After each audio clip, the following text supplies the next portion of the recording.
few options left to the firefighter at this stage of fire spread. The most effective attack will be achieved if fog is applied and then shut down before the gases are cooled too much. This way, the active convection currents carry steam to remote areas of involvement and help facilitate extinguishment.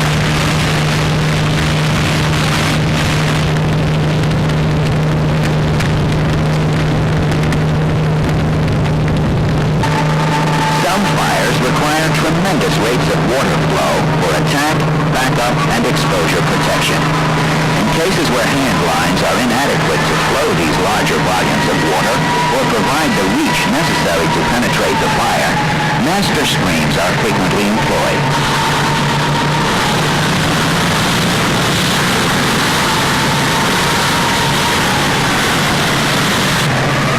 Often, master screens are used to gain control of heavily involved buildings, and after a successful knockdown, interior attack and overhaul can be initiated.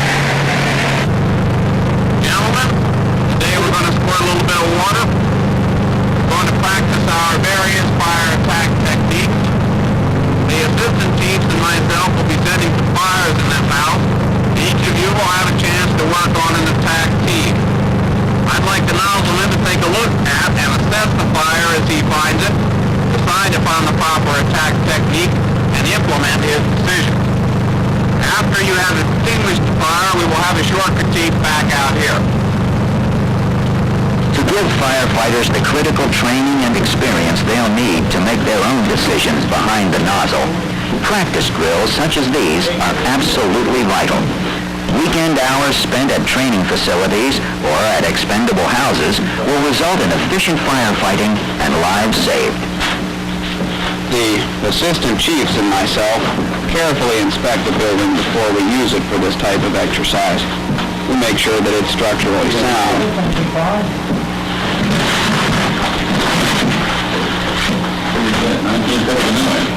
60 miles. That's your born. All of my state-level training in fire suppression techniques.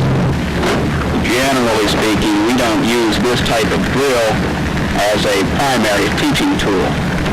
It does do a couple of things for us, however.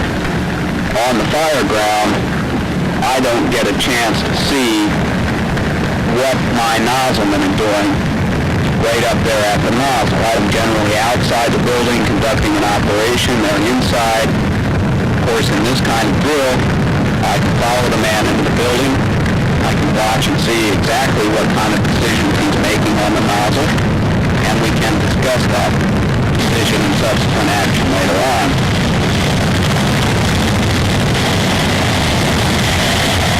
Some of these guys are new.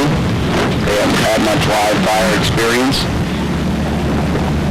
And when these men work together in a live fire situation like this, they get some confidence in each other's abilities. They're going to get a lot of confidence out of going into a structure that's on fire and extinguishing the fire under conditions that are very similar to what they'll meet at an actual structural fire.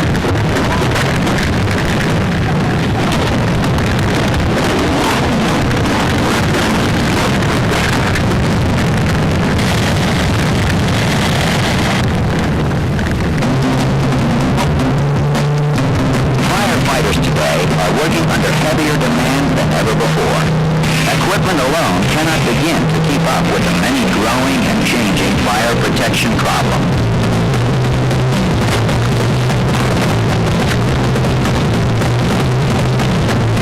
The nozzleman, most of all, must have a thorough knowledge of the latest fire attack techniques, plus the experience to know when these attacks can be used most efficiently. It is hoped the ideas illustrated in this film will inspire us all to do our job better.